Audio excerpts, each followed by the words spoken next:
Good morning, Talk 97.3 FM, 104.1 FM, and 990 AM WEEB. Welcome back to the most listened to program in all of the Sand Hills. It's time once again for Mornings with the Leader Man. I am Steve Leader Adams, along with the Colonel, retired Marine Colonel Jeff Drummond. Good morning, Colonel. Hey, good morning, Moore County. Good morning, unfortunate Aberdeen, as the pilot's failing pamphlet refers to you. Hey, it's kind of crummy outside, much like a Democrat's life, so, you can still get outside. It's still better for you outside than inside. And, hey, the little thought for the morning is I am praying as much as I can, as hard as I can, that Trump doesn't announce that coffee is good, because the Democrats will try to ban it. So, Yeah, trust me, Jeff cannot live without morning coffee. That's just pure fact. Don't forget, of course, we are being heard and seen around the world on a live video stream. That's available to you right now at talk973.com or talk1041.com. Either one will get you to the right place. The link's right there at the top middle of the page. On your mobile device, you can get to it with your YouTube app. Fire that up and put Mornings with the Leader Man in the search. Now, if you're on your mobile device wanting our audio stream, that's easy too. Fire up just about any streaming app you want and put WEEB in the search. Any app will work pretty much except iHeartRadio.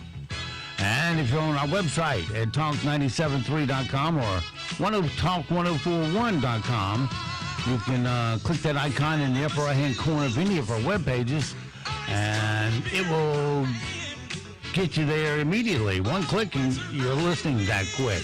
Weather for us today here in the Sand Hills, mostly cloudy, isolated showers, not likely. Look for a high of 78 tonight, 40% chance of scattered showers and 64 tomorrow. Cloudy with showers, 90% chance of getting wet, 76 for high. Thursday, more showers, 82. Won't be a washout. Friday, then the thunderstorms build in, 83 Friday. And over the weekend, low to mid 80s with a chance of rain every day. Right now around the Sand Hills, winds are east-northeast at 5. Visibility 10 statute miles. Pressure 30-15. Dew point 65. Humidity 93%. It's cloudy, 67 degrees currently here at Talk 97.3 FM, 104.1 FM, and 990 AM WEEB. All righty, it is 7:54, 54 past the hour on this Tuesday, back to work day. Yes, unfortunately, you got to get back to work. Well, iTunes trying to get back to work there, too. Yeah. In this case, it's crappy Napster. Napster, okay, yeah. I don't listen to that one either. POS Napster. You know how it is. They don't want to do what you ask it to do. They just do something at you to see if it sticks. Yeah, I know. My phone has a mind of its own sometimes. Yeah. That's because an app's running in the background that's drawing in advertising, so it can report back to the mothership, oh, we've had 100,000 customers get your advertising. Problem is, not a single one of them looked at it, but it's on their phone at their expense. How about that? Yeah, well, yeah, I find my phone doing strange, odd things at various times. Sometimes it's good to go into your settings and applications and go down each app. And if you're not using it, force it to stop. Yes. Because they have a force stop switch on there. And just stop it. That way it can't eat more data. Now, some of them, like Facebook, will somehow mysteriously all start up by itself. Yeah. And start hitting you again. And get those little round circles in the right-hand corner of your phone. I don't know what they are. They're just some kind of notification. If I want to be notified, I'll go over to Facebook. Another thing over the weekend, our idiot in charge there in Raleigh at the governor's mansion, Cooper, would not tell the Republican National Committee whether or not the arena would be open in Charlotte in August. August. for the Republican National Committee. Right. Now, this represents about $110 million to the economy there, Yeah. Yep. and he has hesitation. I'm going to decide based on facts and data. Well, yeah, what he should do is immediately move it to South Carolina or Georgia, someplace that's already open. Yeah. And up and running. Well, he's trying to run it in a toss-up state. Well, I understand that, but hey, run it right across the border there somewhere in South Carolina just to say, hey, you could have had this, but your governor won't allow it. Yeah. To my mind, that's just as good. Well, just shows that he's a Democrat first and thinks about this country second. Yes, because we have failures as legislators. We have failures as political Republican leadership here throughout the state at every level. Because I see no pressure being put on him at all to do anything. Mm-hmm.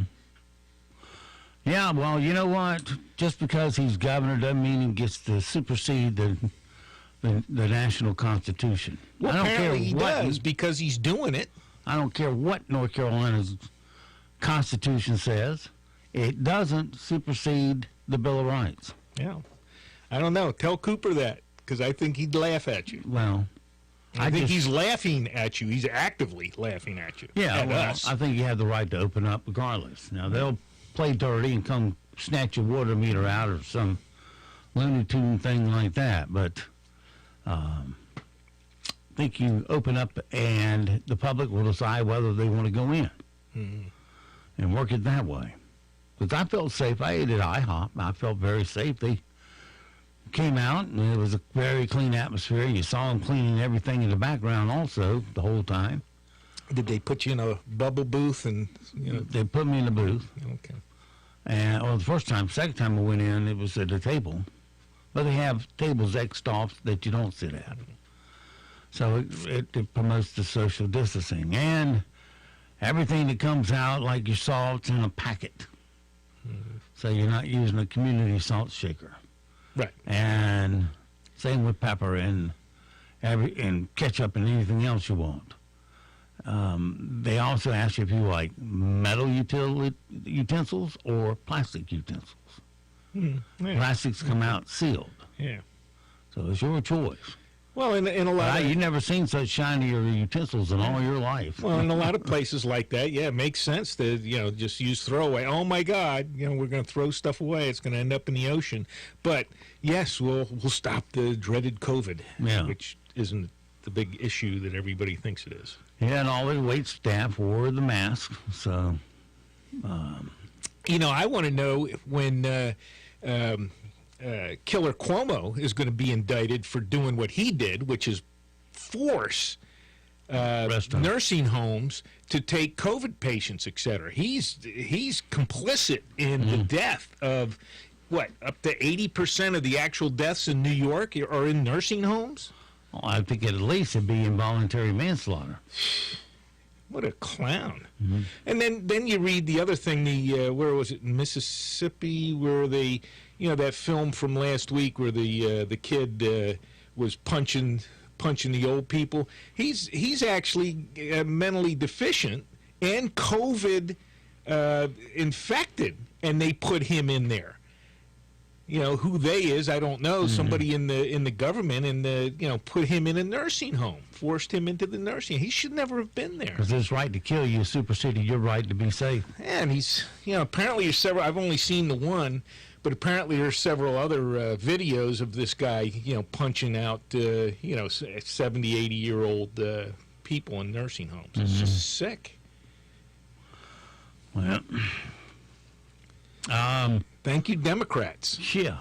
Well, the thing is that Cooper would even hesitate to allow that Republican committee, National Committee, to hold their Yeah, I know. I got you off track. their nomination convention. Yeah, this is foolish. I mean, like I said, it shouldn't even be an issue. Hey, tell us you're going to open this place up by the end of the week, or we're going somewhere else. And that should be it. Yeah, I agree. And I understand it's a battleground state. There's other battleground states. Try one of them.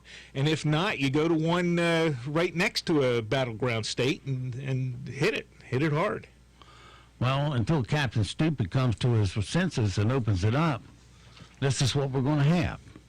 And he needs to open it up and let that convention come in here, because it's the community needs it. In case you haven't seen, dummy, we got a big recession out there, and this would be a good kick in the pants for it. Look, they're trying the best they can, number one, to kill the economy, to hurt Trump. They're trying to kill the middle class, because the people that are most affected are your middle class people that are... And people do pocketbooks. Yes, exactly. And the middle class goes to church. Middle class, has most of your small businesses, et cetera. And they're trying to put the middle class out. They want upper class, political class, and everybody else. And everybody else being, slaves. I don't want to, that's not the best term, but, they just want menial, lower class people milling about, that look to the government for support. That's what they're trying to do here. Yeah. And if you go and apply for unemployment under these special circumstances, whereas you would not have got it before, but you will get it now. Yes. Only to have the government step in and say, not so fast, buddy. We're going to anticipate your tax for you and keep it. Right. Or chop it way back. You thought you were going to get 1,000? Maybe about 300. It just gets ridiculous. I had a friend of mine, and $1,200 got converted to taxes, all but $350 of it. Right. Yeah. And that's crazy. Had he paid his taxes yet? Well, not this year. Right. But see, that's the thing. They don't know what their losses are. Right. And the state government shouldn't be anticipating what they are. Right, yeah. All the government, all IRS sees is, hey, here's this guy's tax bite anticipated, what they see from all the reporting, and $1,200, yeah, we're going to snatch a big bunch of that, even though if you haven't, paid yet. Yeah. And if you've paid, then maybe you'll get the $1,200. But yeah, most of you haven't paid or won't pay for another month. Well, you pay your quarterlies, and well, if I don't. But they're assuming that you're going to have the same quarterlies the rest of the year. Right. When in fact, in mid-March, the bottom dropped out of your business. Right. They don't take that into account. Yeah. They just keep all the money. Yeah, that is the thing. If you're not familiar with paying quarterly taxes, et cetera, based on the up and down of your small business, then, like a lot of military, hey, from year to year, a lot of you can, just, I know what my taxes are this year, I know what they're going to be next year, et cetera, et cetera. Severe. Well, but the point is they're fairly steady, and you know what that's going to be. But if you're in a small business, no, man, you can have a huge deficit and a huge gross income, quarter to quarter. And it plays havoc with your taxes. Well, good old government there to take it from you. It's kind of like you're starving for income, and they're pushing out this. You're hungry, and they push out a little sandwich towards you, and you go, you're still hungry, aren't you? Yeah, can't have it. We're going to keep it and give it to somebody else. Oh, how about we give it to some illegal aliens? Yeah, exactly. Let's give each one of those $500 to $1,000 each. Or give it. We don't take taxes out on them, though. No, because they're illegal. And give it to businesses that don't need it either. Yeah. 80% of those businesses that had no recognizable need. They're on the stock exchange. Kept that money that was given to them. Very few of them gave it back. I thought they were going to make them give it back. Apparently they have not. I just read something here this morning. 80% of these companies like Harvard, well, Harvard's not a company per se, but that weren't really in dire need of that money, took it and kept it. Well, I think we ought to publicize them well. Well, yeah. Have a national, don't support these thieves. Well, that's the thing. They're going to sit there and wait and ride it out. And then, since we've been here, Jeff's buddy Joe Biden had a meltdown on morning Joe Dimension. on the Breakfast Club. Beijing Biden. Now, the host of the Breakfast Club is, what name you going to pick for yourself, dude? Oh, Charlemagne D-A-T-H-A. Charlemagne the God with a capital G. Charlemagne the God? That's what he goes by. That's his name. Oh, okay, that's his moniker. Well, like Steve Leader Adams. Okay, so he's Charlemagne the God. Okay, all right, got it. So, Steve Leader, the God. Yeah. Who's your new sidekick? The Colonel, the military. God. Yeah, right. Anyway, Joe Biden melted down on the Breakfast Club and told Charlemagne the God, quote, if you have a problem figuring out whether you're for me or Trump, then you ain't black. Oh, that's the guy who was, okay, he was doing the interview when Biden pulled that one out of his... Biden, come on, man. I understand it, Democrats, you're stupid. You're going to vote for him anyway, but, anybody that would listen to that and decide that he's a potential leader of the free world, you're stupid. Well, Joe just told every black in North Carolina, everywhere else, who supports President Trump that they aren't black. God. And to Biden's point that he wants people to look at his record, let's do that. Mm-hmm. On the issue of criminal justice alone, Biden is responsible for the 94 crime bill, which many experts now associate with mass incarceration. Yes, exactly. Yep. He's the dude. Biden's bill doubled imprisonment from 94 to 2009 and instituted the 3 strikes, you're out rule. Right. And it wasn't until the federal prison system that Biden's bill affected. MSNBC reported Biden's bill influenced states to increase their prison rolls. And it wasn't until President Trump was elected that the wrongs of the Biden legislative history have begun to be righted.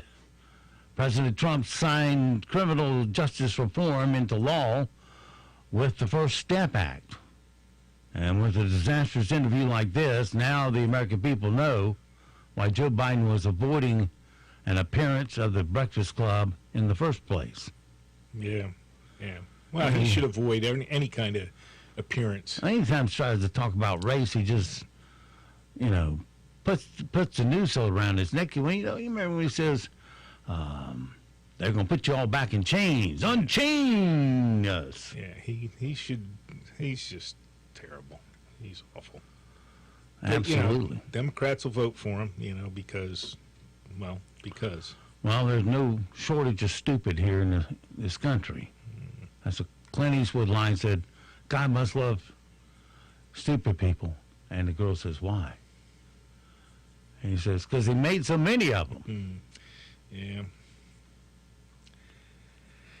Oh dear, it's terrible. And it's just going to get worse. I can't wait for a debate. Well, people please.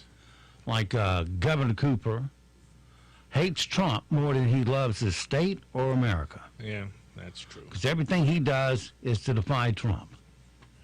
Yeah, that's true.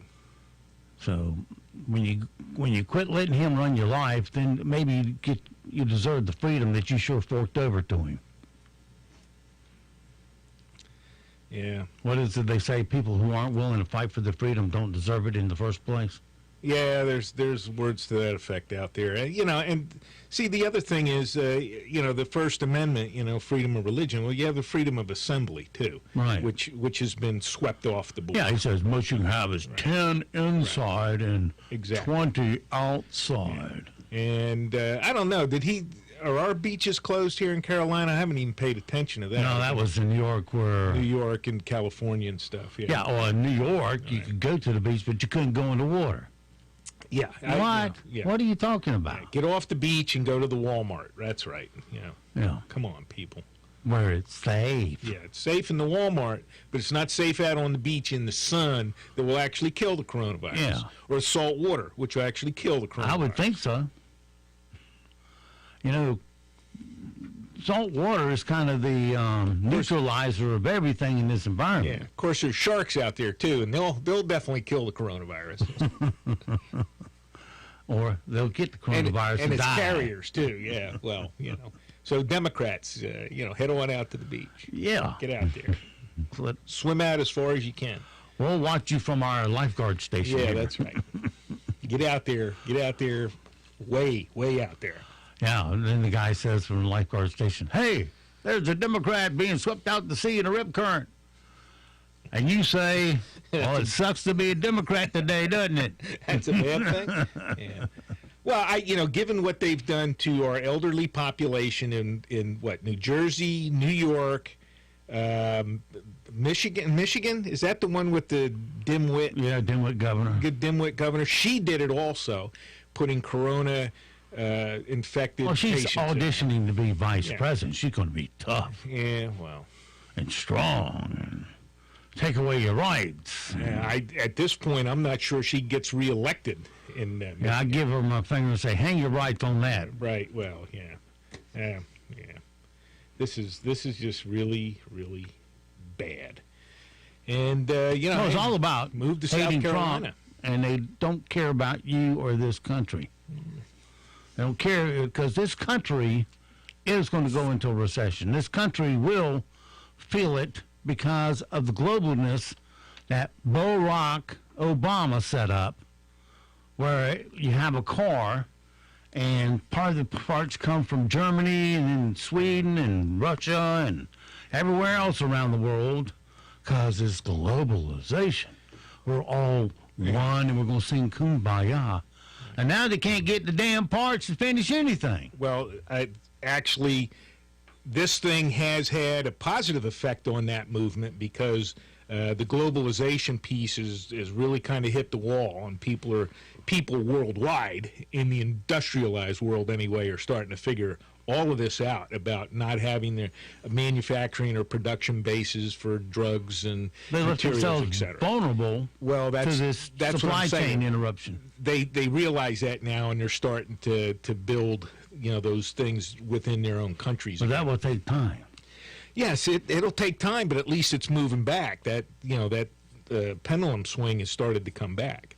And oh, gee, did you see in Germany they had large Antifa riots in Germany? Mm-mm. Did you see what the Germans did?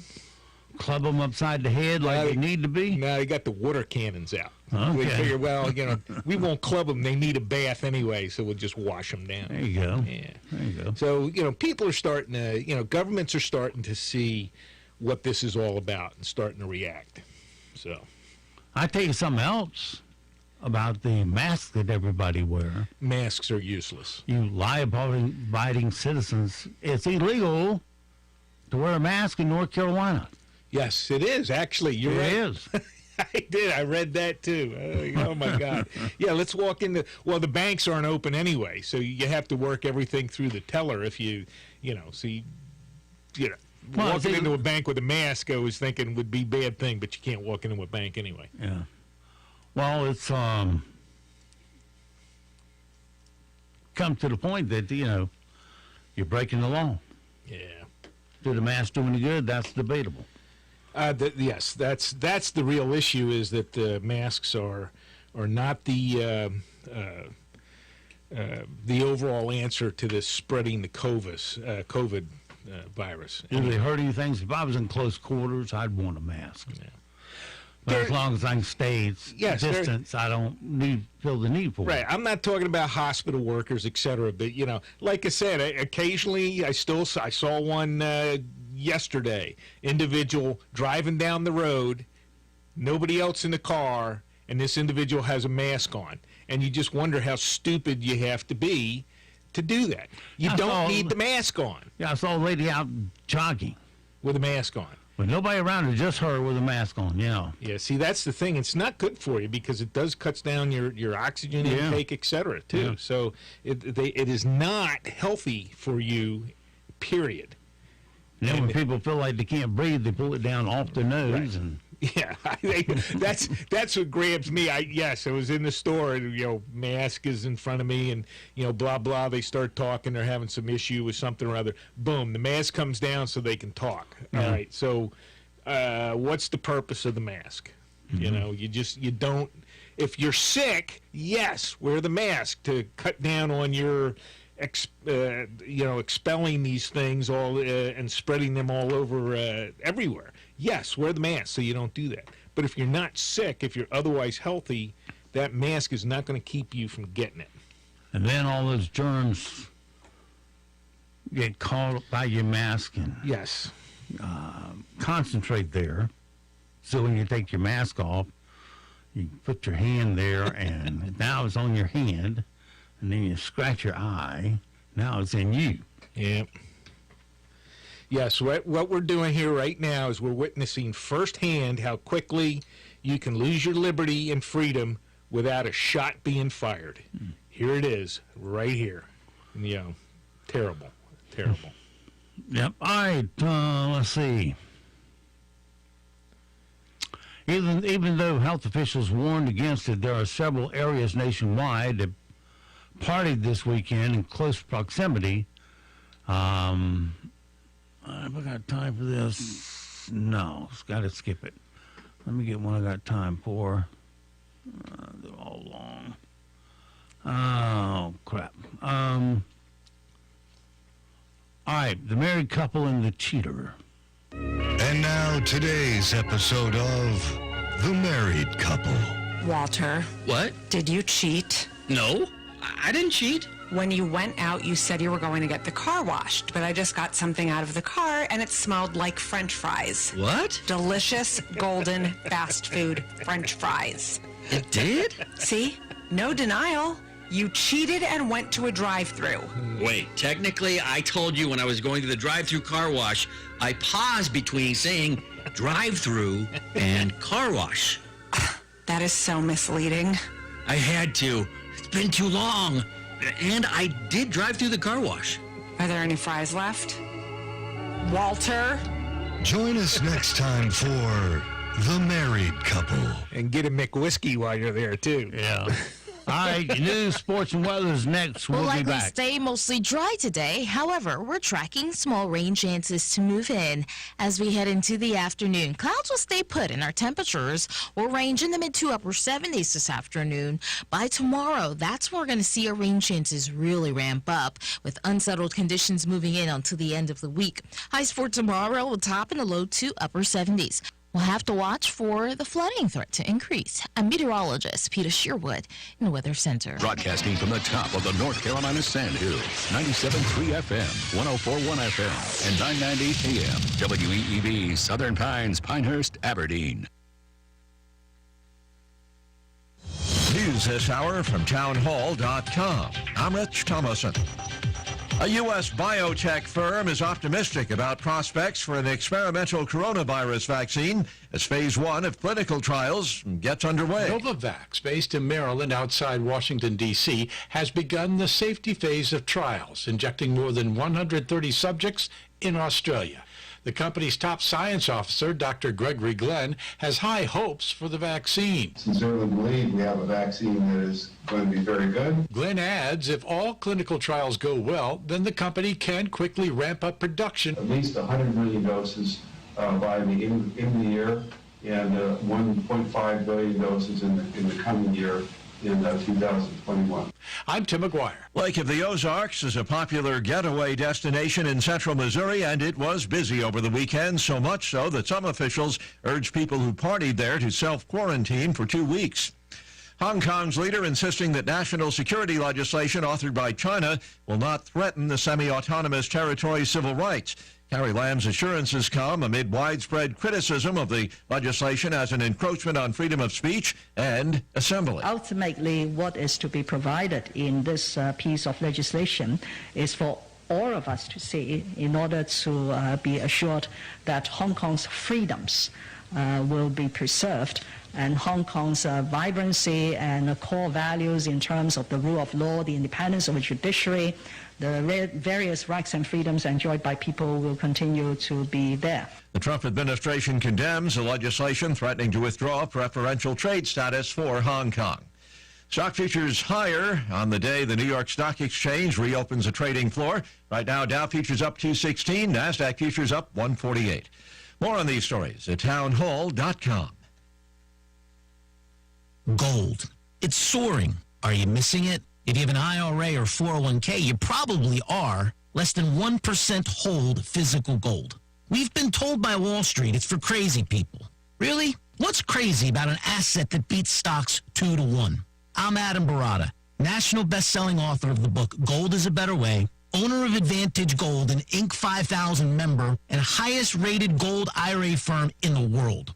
Gold is booming because gold is really about debt, and global debt is a pandemic. If you have an IRA or 401k, I want to give you my book for free. That's right, free. Text GOLD to 49776. That's the word GOLD to 49776. Learn why gold will outperform pumped-up stocks from this point forward. Turn your IRA into a wealth growth machine. Text the word GOLD to 49776. It's time to stop being crazy. Text GOLD to 49776.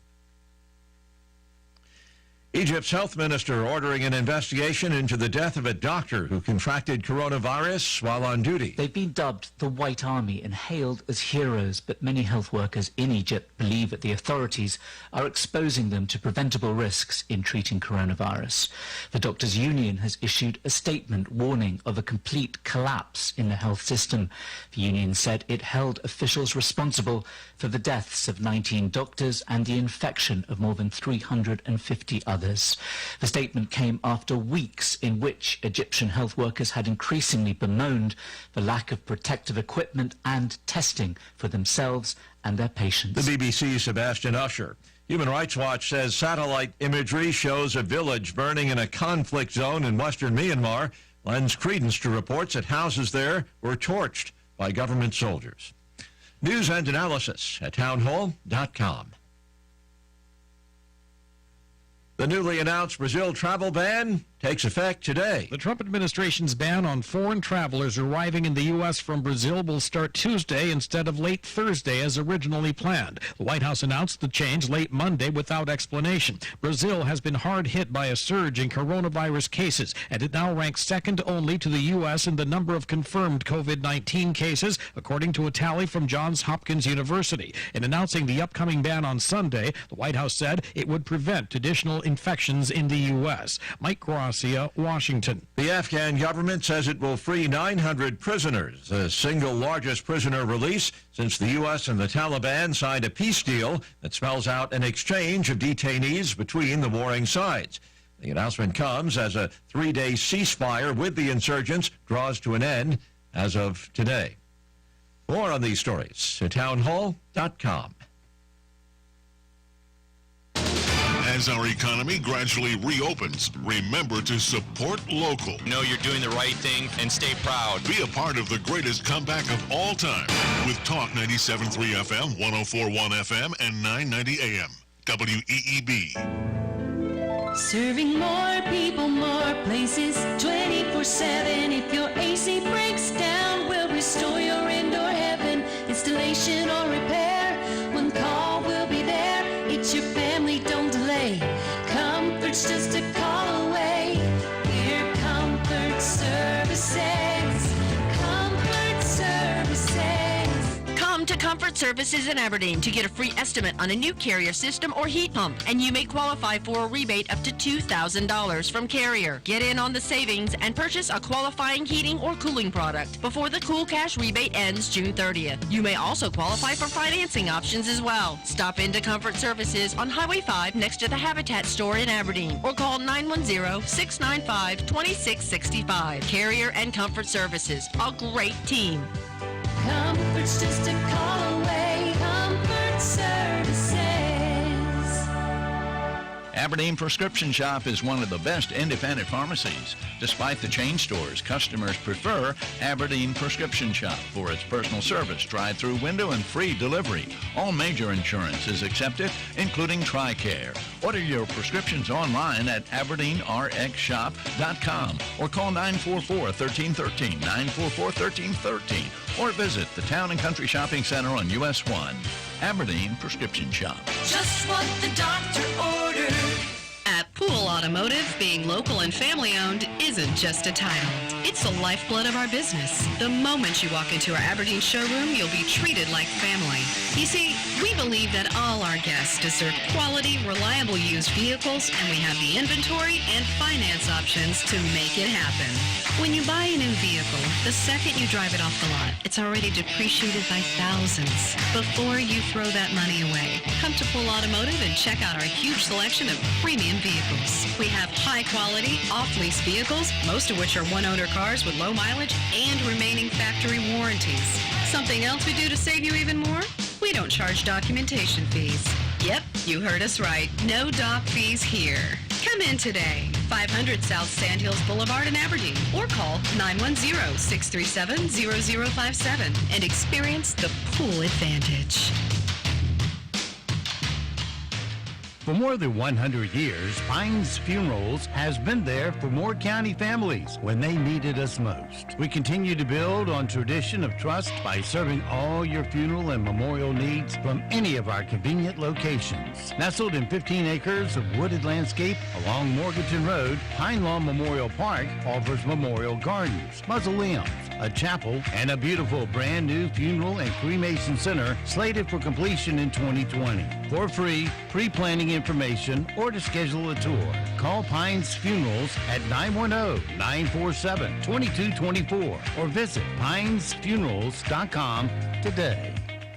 NCN News. I'm Mike Riley. President Trump says he loves the great state of North Carolina, while at the same time suggesting the Republican National Convention potentially could move to another state. Mitch Kokai with the John Locke Foundation in Raleigh tells CBS 17 President wants expediency. By saying that there needs to be some sort of quick action to confirm that the Republican National Convention is going to take place in Charlotte, that really is setting up a political contest between the president on one side and the governor on the other. World Health Organization officials are urging nations that have successfully contained COVID-19 to be on high alert. Dr. Maria Van Kerkhove telling reporters at a Geneva press conference that a number of studies indicate that a large swath of the population were still susceptible to infection. This virus, if it finds an opportunity, will start an outbreak. Several dozen protesters turned out in Raleigh this Memorial Day to challenge Governor Roy Cooper's executive orders in an effort to shorten the spread of COVID-19 in the state. Reopen NC organized protests in 5 locations in the state, including Raleigh, some bitterly lashing out at the governor. Roy Cooper, the use of fear to distribute a narrative that is consistently arbitrary and built with inconsistent data is nothing short of criminal. UK Prime Minister Boris Johnson's aide, Dominic Cummings, on Monday says he is not going to resign. He caused an uproar after driving 250 miles to his parents' house during a nationwide lockdown. He said at a news conference, the way that I dealt with it was the least risk to everybody concerned if my wife and I had both been unable to look after our 4-year-old. The National Park Service is investigating after a nesting loggerhead turtle was found dead. You're listening to NCN News. For James Whelan, being diagnosed with a common skin cancer called cutaneous squamous cell carcinoma, or CSCC, came as a surprise. James had never thought a little spot on his skin could be serious, but it was. I was looking out for irregular moles, but what I thought was just an infected pimple turned out to be advanced CSCC, and it had already spread deep into my skin and through my shoulder and into my chest. James was among the nearly 75% of Americans not familiar with CSCC. Although often cured when caught at an earlier stage, in some cases, CSCC can progress and become serious. After his diagnosis, James learned the importance of being proactive with his skin health. I had multiple surgeries and other types of treatment. But when the CSCC progressed, I had to work with my team of doctors to figure out my options. This Skin Cancer Awareness Month, know the facts about advanced CSCC. Visit skincancer.org/CSCC facts to learn more. This is sponsored by Regeneron and Sanofi. The coronavirus is forcing changes in how Americans are spending money. The survey shows Americans in the COVID-19 era are changing their spending habits. Areas where Americans have saved money, restaurants, vacations, and clothing. But in other areas like groceries, cleaning products, and streaming services, they are spending more. And perhaps Americans are also learning to live differently. The survey found 82% believe they don't have to spend money to have a good time. Steve Futterman, CBS News. A Franklin County doctor's office will offer free COVID-19 testing to uninsured patients. Starting today, Franklin County Partners in Health will start testing patients. Dr. Philip Stover runs the clinic. Franklin County's health system has been decimated. When the hospital closed here north, it's much more of a very rural, almost third world-like area where those folks do not have a lot of access. With higher temperatures during Memorial Day weekend, some people said they were spending their days at the beach. The beaches along Emerald Isle were covered with towels, umbrellas, and beachgoers over the weekend. Visitors Tracy Wooten tells WCTI News. There's a lot of people out here today, a lot. But I think as long as everybody kind of keeps together with their families and stuff, it'll be okay. It could be another very hot summer. That's worrying some health officials who believe it could amplify risk of COVID-19. CBS News correspondent Cammie McCormick. The UN's weather agency is warning in the northern hemisphere this could be another record-breaking heat season. This is already one of the hottest years on record, and this raises issues about how to protect people from both the heat and the coronavirus. Some people would usually head to shelters, but that runs counter to public health guidance now. Mike Rayleigh, NCN News. A few isolated showers will be possible today. However, we're tracking fairly dry conditions to stick with us. Highs will range in the mid to upper 70s, and as we head into tonight, we'll fall into the low to mid 60s. We're tracking unsettled conditions to move in starting Wednesday. Highs will top in the low to upper 70s, and we're likely to see showers and thunderstorms develop for us. I'm meteorologist Peter Sherwood in the Weather Center. Right now here in the Sand Hills area, it's cloudy, 68 degrees, humidity 90%, dew point 65, pressure 3016, winds east at 5, visibility at 10 statute miles. It's 8:13. Let's take a quick look at your Sand Hills news for this Tuesday morning. Moore County expects to receive right at $1.9 million in coronavirus relief funds, which were appropriated in session law. These relief funds may be used for a variety of activities, expenses, and or efforts necessary as a result of the COVID-19 pandemic crisis. As a requirement for receiving and distributing the relief funds, the county has submitted an application to the North Carolina Office of State Budget. The county is allowed to share these relief funds with the municipalities, and county officials plan to include this option on the county plan, which will be submitted to the Pandemic Recovery Office by June 1. Within this week, county staff will reach out to local town managers and administrators for feedback as to their ideas regarding potential use and amounts needed in their respective towns. Although $1.9 million is a lot of money, the needs generated as a result of the COVID-19 pandemic crisis is widespread, runs deep, and far exceeds what these funds will address. The county's objective is to distribute the relief funds in a manner that provides the greatest positive impact to the area of greatest need. That's your latest Sand Hills news this morning, courtesy of the Sand Hills Sentinel.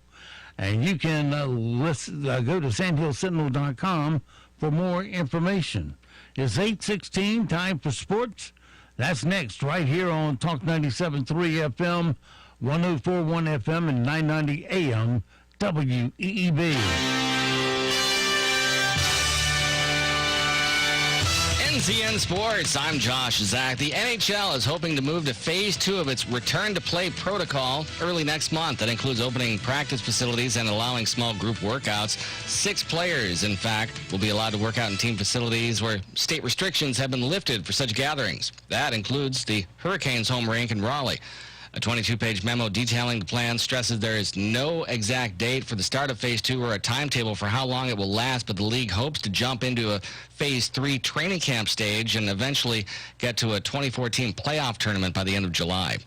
NASCAR's Alsco 300 was eventful last night. Jeffrey Earnhardt helped that out by doing an entire lap with a jack under his car. Oh, no, that's not good. That's not going to work. Kyle Busch passed Austin Cindric on the final lap in overtime to win his 97th career Xfinity Series race last night at Charlotte Motor Speedway. After a crash involving several cars sent the race to overtime, Cindric passed Busch on a restart, but Busch passed Cindric on the final lap. It was certainly interesting, a bit more interesting than I really wanted it to be, but those guys were putting up some pretty good battles on restarts. I got a good launch and was able to beat those guys to the start-finish line, beat those guys to turn one. I don't know if they spun the tires or what. Tires is kind of what Cindric thinks was a factor. I think we had a lot of opportunities to win the race tonight. You know, it goes green on a number of occasions. I think it's not one for Mustangs to win it tonight, but overall it didn't work out for us being on the older tires, and everyone else on older tires ended up crashing. So last night's win for Busch was his 18th overall at Charlotte Motor Speedway, more than any other driver.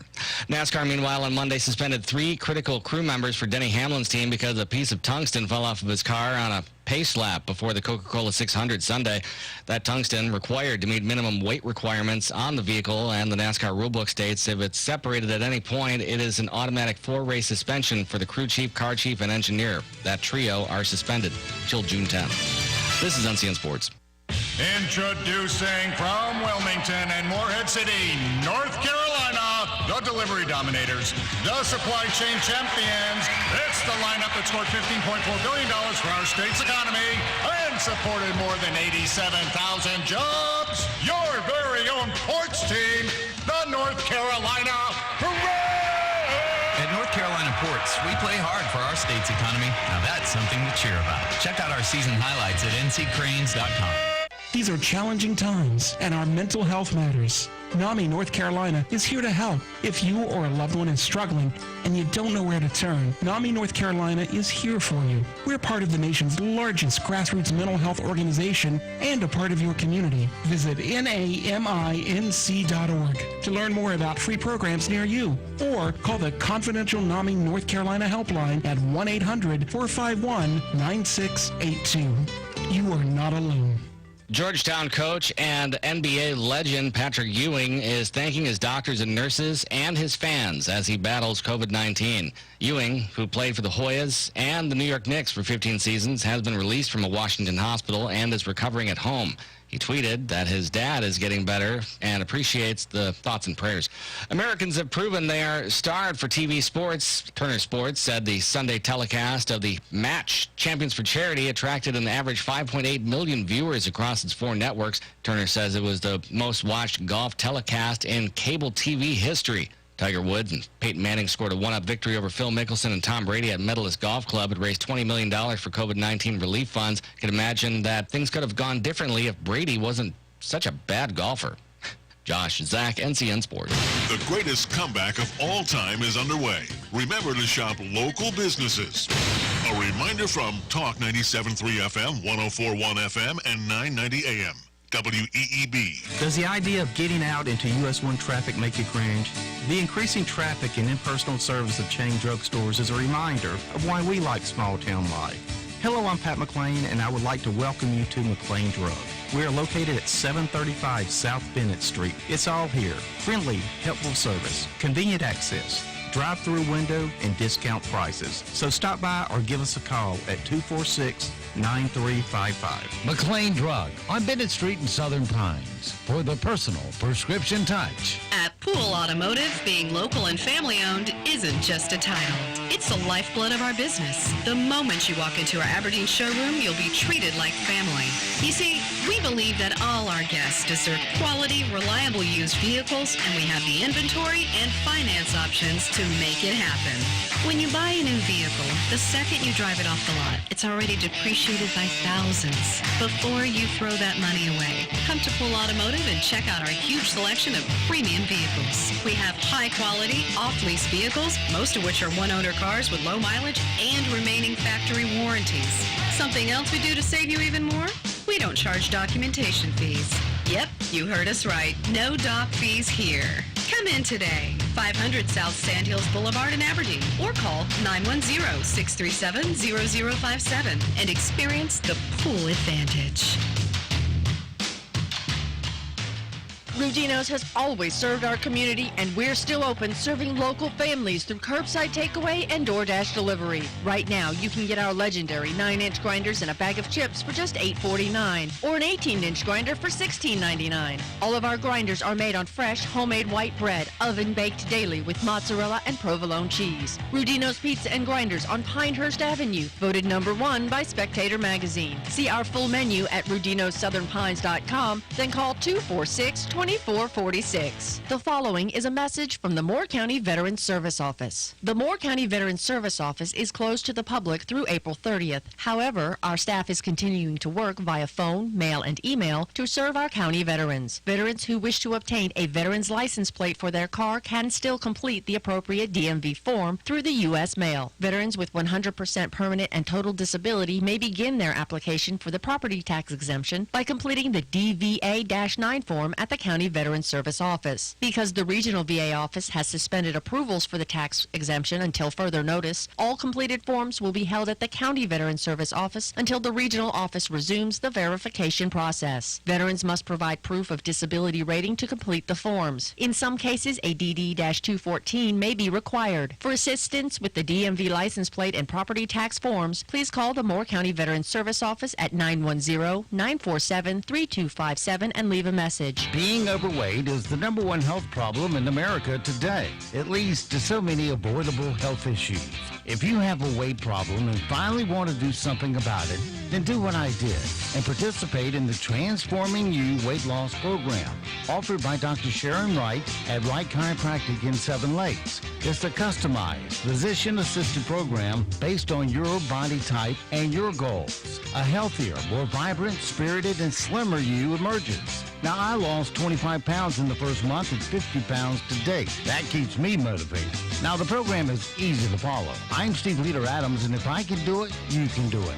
Give Dr. Wright a call and set up your no-charge consultation about the Transforming You Weight Loss Program at 910-673-2225. That's White Chiropractic at 673-2225. This is Chuck from Sunbelt Service Pros. Are you just not feeling it anymore with your AC service provider? Are you calling those guys because that's what you've always done, or because there's a sticker on the thermostat with an old phone number on it? How about this? Take a chance and you'll be thrilled to find that you're getting real value for your heating and cooling dollars. When you call Sunbelt Service Pros, you are dealing with a professional and reliable service provider. Our technicians are highly trained and certified and can quickly address any issues. Our customers find our technicians and office staff courteous, friendly, and professional throughout the whole process. We're doing something right here. You need to check us out. Find out what you've been missing and call us today. Sunbelt Service Pros at 910-944-2044 or go online to sunbeltservicepros.com.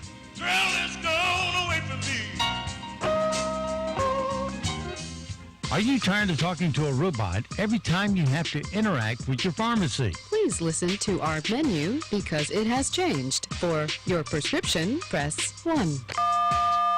I'm sorry. Please listen to our complete menu as it has changed. And how about those robocalls at an inconvenient hour to let you know your prescription is ready? Well, at Health Innovation Pharmacy, you can say goodbye to all those things. So what do we have besides real people answering the phones? We offer one-on-one consultation with the pharmacist, free delivery to your home or office, annual flu shots, lower prices on most medications, and fast, friendly service. So break up with the robot and come visit the real pharmacist at Health Innovations, 295 Pinehurst Avenue in Southern Pines, or call the real person at 910-246-5155 and break your robot addiction. Thank you for holding. Your call will be ignored in the order it was received. Sandy Ridge Memory Care provides all the amenities of home while providing personalized resident care and a dedication to a safe, secure, and comfortable environment for your loved one. Providing care for dementia and Alzheimer's population has been our specialty for 18 years. Research has proven that a loving, structured, and intimate home environment successfully fulfills the needs of both the one affected by dementia and Alzheimer's, as well as the family caregivers. As one of the largest memory care facilities in North Carolina, we feature 3 separate secure units within our community. Each wing is designed for individual needs and preferences. Call for an appointment or just drop in to tour our facility and discover for yourself the care that sets us apart. Located only minutes away from Moore County and surrounding areas, Sandy Ridge Memory Care is the right place at the right time on Bowman Road in Candor or online at sandyridgeliving.com. Call 910-974-6000. That's 974-6000. Thanks for help bringing the economy back. One local purchase at a time. Kind of uplifts you and you feel better. It's the greatest comeback of all time. With Talk 97.3 FM, 104.1 FM, and 990 AM. WEEB. Hello, I'm John Zumwalt, and you're in the Zumwalt Zone. I get it that the Constitution's not taught the way you teach it in law school, but are schools teaching it at all?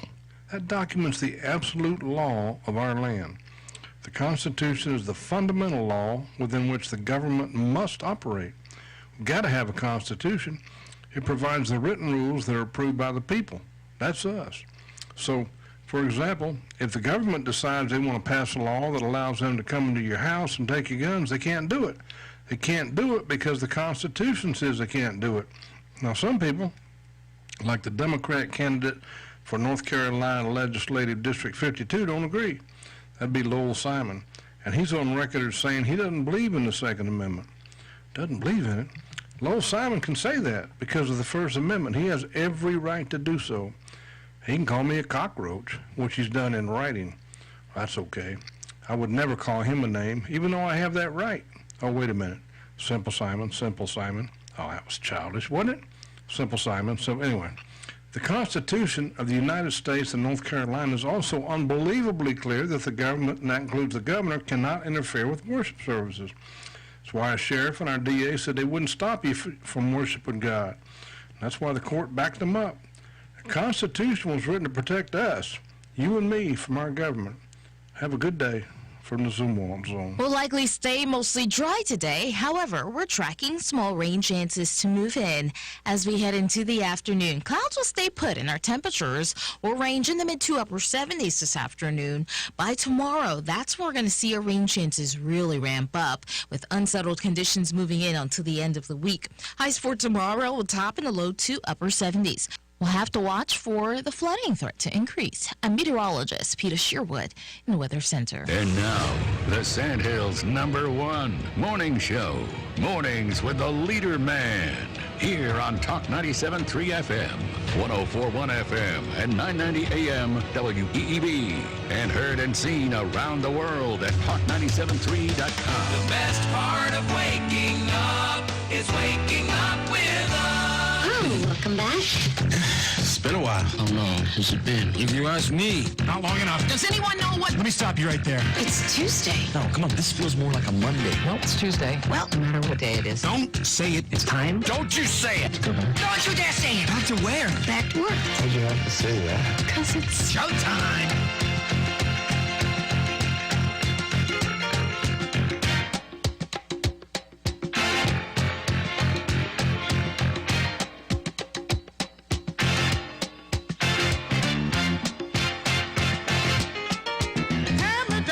Good morning. Talk 97.3 FM, 104.1 FM, and 990 AM WEEB. Welcome back to the most listened to program in all of the Sandhills. It's time once again for Mornings with the Leader Man. I am Steve Leader Adams along with the Colonel, retired Marine Colonel Jeff Drummond. Good morning, Colonel. Hey, good morning, Moore County. Good morning, pathetic pilot and Aberdeen is the pilot, or actually pamphlet refers to you, unfortunate Aberdeen. Hey, one thing I just figured it out. Somebody sent me a text, and the perfect way to cure all this coronavirus stuff right now, today, and that would be for Trump to announce that the 2020 election is delayed until 2024. Boom, done, over. There you go. It will be done. I like that. Don't forget, of course, we are being heard and seen around the world on a live video stream. That's available to you right now at talk973.com or talk1041.com. Either one will get you to the page. It's in the upper middle of the page, the link for the video. And now if you're just looking audio alone, well, you can get that too. It's in the upper right-hand corner of every page at talk973.com and talk1041.com. If you're on the mobile device, if you want to see the video, you have to fire up YouTube and put Mornings with the Leader Man in the search. If you just want an audio, well, that's available to you with any streaming app except iHeartRadio. Any other one will work. Just put WEEB into the search and will appear at the top of your results. Weather for us today here in the Sand Hills area. Well, mostly cloudy. May see an isolated shower late today, but not likely. Look for a high of 78. Those dew points will be on up there, though, in the mid to upper 60s. Tonight, mostly cloudy, scattered showers, a low of 64. Then Wednesday, good chance of getting wet with showers, cloudy and 76 for a high. Same for Wednesday night, a low of 68. Thursday, mostly cloudy, more showers likely, a high of 82. Thursday night, more showers likely, a low of 69. Friday, mostly cloudy, thunderstorms likely, 83 for a high. Saturday, same thing with 84 for a high. Sunday, scattered showers and a high of 78. Then for Monday, we'll see some sunshine. It'll be mostly sunny with a high of 79. No mention of rain yet. Right now around the Sand Hills, winds from the east at 5, visibility 10 statute miles, pressure 3016, dew point 65, humidity way on up there at 90%, is cloudy and 68 degrees. Still here at Talk 97.3 FM, 104.1 FM and 990 AM WEEB. All right, it is 8:33 past the hour on this Tuesday morning. Some things we need to know today so we do not sound stupid. And they include a big breakthrough in Australia as researchers have achieved a world record internet speed of 44.2 terabits per second. Wow. You thought your 40 megabits was fast. That's quick, yeah. Boom, blink, it's there. And it allows users to download 1,000 high-definition movies in 1 second. Whew. Or for the Democrats to deliver 100 million illegal votes in a second. Yeah. Boy, I wonder if your processor could keep up with that. Well, yours would probably explode. I don't know. Got a high-end processor. Everybody's processor is right around 4 gigabits a second. Right. But would Windows handle it? That's the question. Yeah. That would be a big if. Tomorrow at 4:33 p.m. Eastern Time, veteran NASA astronaut Bob Bacon and Doug Hurley will launch as co-commanders of SpaceX's Crew Dragon vehicle, which will lift off on a Falcon 9 rocket from NASA's Kennedy Space Center in Florida. Wow, yeah. That's at 4:33 tomorrow afternoon. That's the private enterprise rocket, yeah. The one where you get the rocket back. Right. That lands back on the pad. Yep. And then you get it ready for the next one. A low-budget horror film called The Wretched has been the #1 movie in the country for at least 3 weeks due to its popularity among the drive-in theater crowd. Oh, there you go. Drive-in theaters. There it is. Yeah. That's the way to go. Here, you just be scared right here in my arms. They're coming back. Sugar Yeah. plum. You know what they should do is they probably should clear a couple of the school sites around here and put up some drive-in theaters. It'd be a better use of the property. ABC World News Tonight with David Muir came out on top of all major categories, adults 25, 54, and 1849, becoming the number one newscast in America when it came to total viewers during the 2019-20 broadcast season. It's the first time in 24 years that World News Tonight had taken that top trophy. Wow. Baseball Hall of Famer and Georgetown men's basketball coach Patrick Ewing, who's 57, said Friday he tested positive for the coronavirus. A pastor and former presidential candidate in Cameroon, who claimed he had cured coronavirus by laying his hands on people, has reportedly died from the infection. Oh, dear. Well, okay. Yeah, Hopefully, he died on Saturday, the age of 39, according to Voice of America. Well, hopefully he laid hands on enough people to cure them before he went. I don't know. Yeah. The divorce rate in Italy is up 30% now that the stay-at-home is being lifted, and people can get out and talk to an attorney. Oh, my God. Oh, dear. I can't take him anymore. Yeah, well. Kendall Jenner will pay $90,000 to settle a lawsuit over her Instagram posts promoting the Doom Friar Festival. Disgraced newscaster Matt Lauer, sporting a new tattoo these days that says, "Hatred corrodes the container it is carried in." Okay. Well, he's the container, so he's corroded. Kelly Ripa and Mark Consuelos and their family have been sheltering in place in the Caribbean. You would too if you could. Yeah.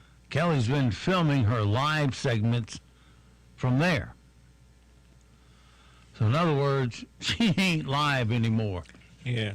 Well, where they normally occupy some dingy apartment in New York City, right? So yeah, if I were dumb enough to live in New York City, I'd have taken the first train out of there too. Yeah, but you can go down to the beach now. Yeah. Just can't go in the water. Right. There you go. They'll come in the water and get you out. But, you know, I don't blame her. I wouldn't hang around. I don't know why you would ever go back to that. Why would you ever go back to New York City? Because you enjoy paying taxes on everything. The new report says that canceling college football this fall would cost $4 billion. Yeah. I think it'd be higher than that. Probably. Those who celebrate such things are celebrating the 40th anniversary of Star Wars, The Empire Strikes Back. Today's impossible question, Colonel. Oh, no. The average guy thinks about this 6 times a day, but the average woman thinks about this 40 times a day. Oh. What is it? 6 times a day versus 40 times a day. I know it's not that. No, I know it's not that. The numbers would be reversed, wouldn't they? Probably, yes. Let me think. 40 times versus drinking beer. Drinking beer. No. You want to take another shot at this? No, I have no clue what it could be. Probably something, taking out the garbage or something. I don't know. Taking out the garbage. No. It is the hair. Their hair. Okay. Thinks about their hair. A wedding ring helps a man in a job interview but hurts a woman. Interesting. 18% of women have gotten this behind their spouse's back. Have gotten this behind their spouse's back? Yeah. A 6-pack of beer.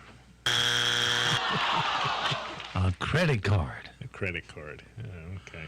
Coca-Cola costs just 5 cents for its first 73 years of existence. Yeah, I remember getting a bottle of Coke for a nickel. You know, the small. Were they Always 6? remember the dime. Were they 6 or 8 ounce? The really small ones. I remember getting them for a nickel. Really small ones, 6 ounce. Yeah. And well, I remember, and you had the regular Coke was 12 ounce. Returnable bottle. And yeah, for a nickel. Or 2 cents in my day. 2 cents, yeah. Well, you know, in olden days. And people often toss them out the window, so you just drive along the edge of the road and pick them up, right? On your bike and pick them up, yeah. Yeah. No. We had 3 of us doing that, and we went up to the grocery store and cashed it in for $54. We were rich. Yeah. What was that, last week? Yeah. When it comes to eating less than 1 out of 5 people eat at this place. When it comes to eating, less than 1 in 5 people eat at this place? And they only eat at this place once a week. I don't get it. I don't know. The table. Oh, the table. Dining table. The dining table in the house you're talking about. Okay. Yeah. The average American watches up to how many different TV channels? Now, you have 146, but how many do you watch? Probably about 6 or 7, maybe. The average person watches 18. 18 different channels? Yeah. Ladies, if a friend asks you to be a bridesmaid, how much will it cost you?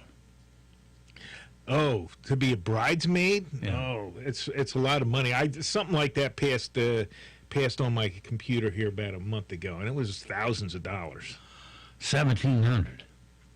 $1,700? That was it? Well, that means it'll be more than that, and some that will be less than that. I saw one that was like 22 or 3,000 or somewhere in there. Yeah. No, June, I'm tied up that weekend. Yeah. I'm so sorry. I can come to all your parties, but I'll come to reception, but I can't stand up for you. Yeah, that's right. Although they can save you money, the amount of people using coupons has dropped over the last few years. Yeah. All right, something we didn't play last week, but we'll play it today. And this is, Are You Smarter Than a Fifth Grader? From, now this is where the colonel will have to answer 4 out of 5 correctly, or he ain't got the sense of a fifth grader. Oh, dear. So let's see how he does. I do have my buzzer standing by, ready to buzz him out. Yeah, that's good. All right, number 1, name the 4th planet from the sun in our solar system. Is it Earth, Mars, or Saturn? The 4th? Mars. Mars, it's correct.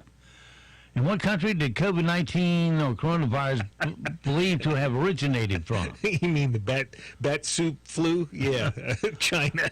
China. Yeah. How many senses does the human have? Is it 4, 5, or 6? How many what does the human have? Senses. Oh, I got you. 5. Yeah. Touch, feel, blah, blah, blah, blah. Or, can you name the 5? Smell, sight, yeah. Touch. Taste. Taste? Yeah. You got one more? And what I miss? Hearing. Hearing, that's right. What essential elements do trees provide? Is it nitrogen, carbon dioxide, or oxygen? Oxygen. They produce oxygen. That's right. Yeah. And how many bones are there in the human body? Come on now. I give you the multiple choice. You're going to have to. Is it 206, 216, or 230? No, it's not 230. You got that many in your foot. No, you don't. Just about. It's, what were the first two? 206 or 216. Yeah, there's a 6 in it. I know that. I can't remember. 206. I guess. Ding! That's a guess. You got it right. That was a guess. I haven't looked at any of that. And Still just about flawless at that do game. teeth count as bones? I don't know. No. All right, 7:45. Some sound bites we didn't get to this morning. Let's see here. Well, first we play the best of the late night Unique boys from over the weekend. Well, after the success of their 10-part series on Michael Jordan's, ESPN is making a 9-part series on Tom Brady. To make sure it's a hit, the entire documentary will be Michael Jordan watching it on his iPad. All 50 states now are at least partially open, but again, no plan. The theme seems to be you can go out, but you can't have fun. What married people call date night. Netflix is going to start canceling customer subscriptions that haven't been used in the past year. You can tell Netflix is getting cocky. They're like, hey, you don't break up with us, we break up with you, okay? Bye-bye. Well, they should clean out, unused accounts. Well, as some states begin lifting lockdown restrictions, some wonder if it's too soon. To find out more, here's our man on the street. How do you feel now that states are lifting the lockdown? Baby, it's all right now. What's it like returning to work? You're out without wearing a mask. What do you have to say to people? You're an epidemiologist. How do you think we're doing opening up the country? You, sir, washing your hands every 5 minutes, wearing a mask and gloves, and wiping down every grocery item before it comes into your house. How's it going? And what do you feel like doing after being cooped up in the same place for so long? One last question. How would you describe going out to a restaurant for the first time in months? Reporting from the lockdown lift of the pandemic, I'm Seymour People Out. Well, when it comes down to it, I just read this one study that they have done in Spain talking about lockdowns, etc. And what the Spanish authorities did was look at people who were essential workers who had to be out doing whatever they were doing essentially, as opposed to people who were locked down. And the lockdown infection rate was 1.5% higher than essential workers, people who actually had to go out and do stuff. And that included medical personnel. And then when it got down to the over 60 crowd, the 60 crowd was almost 1.5, as essential worker out, people who were out, versus the over 60 crowd that stayed and locked themselves down. That percentage was 1.5, also 1.5 times lower for people who were essential and got out. So the lockdown is not the thing to do. It is not a way to address this issue. And that's a study. It was 14,000 people, I think, that they studied in Spain. Essential workers versus people who were locked down.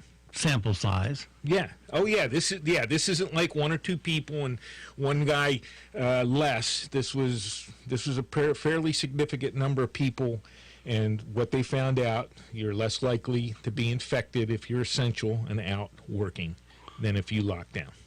Well, here's another thing people didn't know. People on TikTok just realized dishwashers have filters, and they've never cleaned theirs. Yeah, there you go. There's one such lady. So I saw this thing on TikTok where it says you have a filter in the dishwasher. I never knew about it, so I'm gonna check it. And apparently it's right here, and I'm scared to see what's in here. Oh my God. Oh. Dean, did you know that we have this disgusting filter in our dishwasher? No, ma'am. I didn't know there was a filter. You got a filter in a lot of things, lady. You need to look. You need to check your return air on your HVAC. check the filters in your washing machine, or your clothes washer, and don't forget the lint trap on your dryer. Well, someone used red paint to vandalize a 99-year-old war memorial in Pittsburgh on Memorial Day. Police are still trying to catch whoever did it. I almost feel like crying because as a veteran, this is like the worst thing you can do on the worst possible day of all days. Don't desecrate something like this. This has been the hallmark, like the centerpiece of Lawrenceville and every veteran that's ever fought in every war for this country for our freedoms. Awful. A lot of us fought and died for our country, and to see this is shameful. And in sports news this morning, Tiger Woods and Peyton Manning took out Phil Mickelson and Tom Brady in a charity golf event that raised more than $20 million for COVID relief. Brady had a few bright spots, but otherwise, he was just bad. And he even split the back of his pants at one point. Really? Yeah. Come on now. Here's Tiger's final, well, you know, the ladies like the tight butt. Yeah, there you go. But the pants were just too tight for the tight butt. Right. Well, you can't play golf in those. Either that or he flexed his butt muscles. There it is. Here's Tiger's final putt. Tiger, a chance for the put-away punch right here. Big putt here, though. Should be a lot of break coming from his left-hand side. All about speed coming up and over the ridge.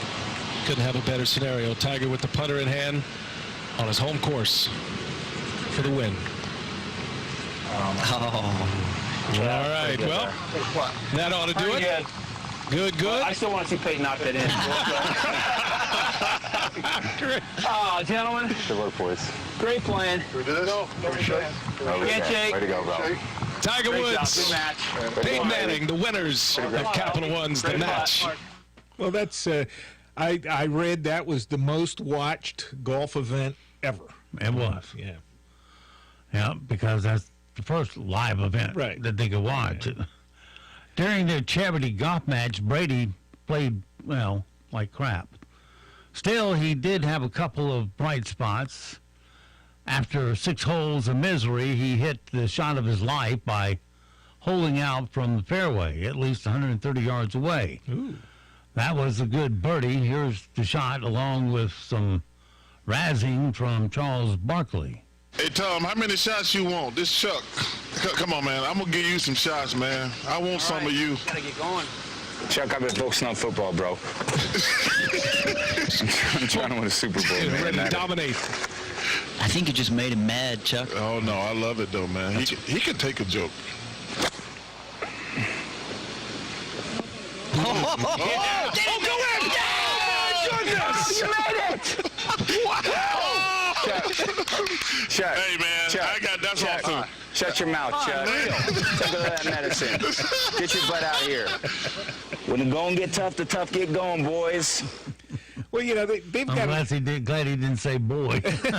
Well, there's, because, everybody would have taken it. Yeah, everybody would call that. Except Charles Barkley. He would have laughed. But, you know, there's a lot of retired, athletes out there that would, would have made that go. Charles Barkley, he's funny. I watch him on a variety of shows, and he's pretty insightful and he's pretty funny and got a good sense of humor about it all, too.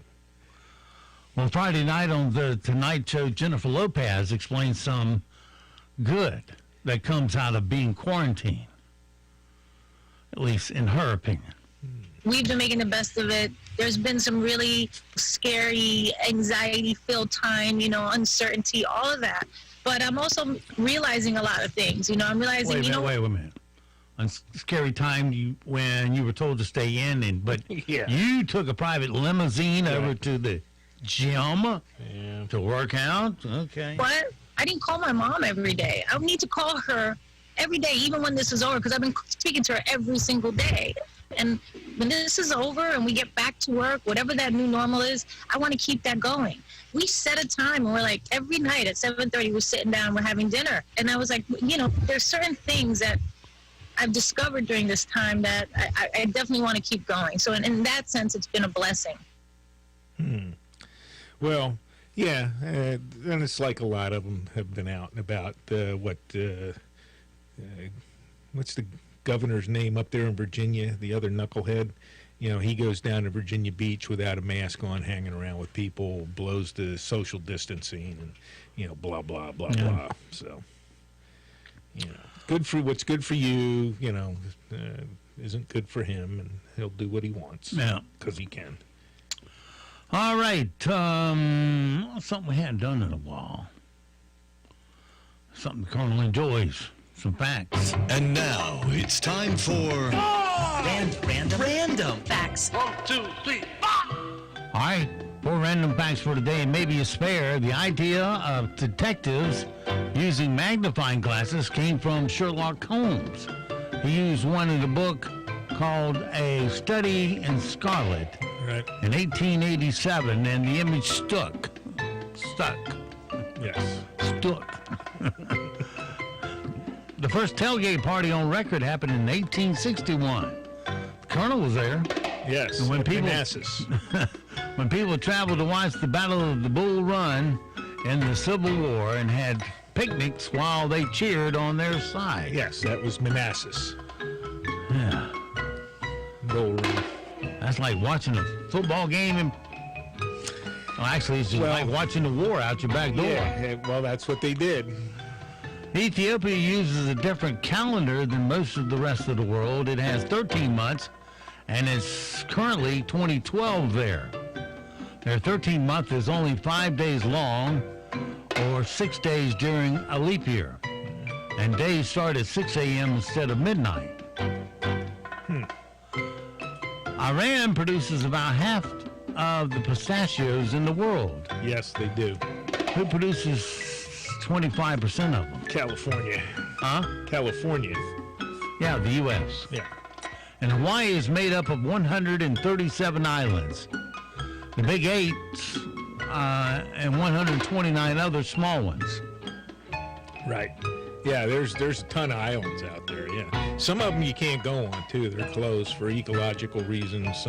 One of them is owned by, well, it's privately owned. Yes, yeah, several of And them. one of them is controlled by the natives, and it's only by invitation. Yes, and one of them was a target range for the Navy in World War II, so you don't want to go out there. A few ordinances that may not have exploded. A few, yeah. Okay. Have I got time for this? No, I don't. The best way to get out of a speeding ticket. Yes. I will save that for tomorrow. Okay. Has it worked for you? Not any of these. All right, so it goes for this Tuesday. Have yourself a great, safe day. We'll see you back bright and early tomorrow, 7 to 9 for a Hump Day Wednesday and also an extended Zoom-on zone. Until then, be sure to support all the small businesses you hear on this radio station. Why? Because they support you all year long. Let's support them as we emerge from this stupid quarantine and get Moore County back on the economic map. And we can do it by one local purchase at a time.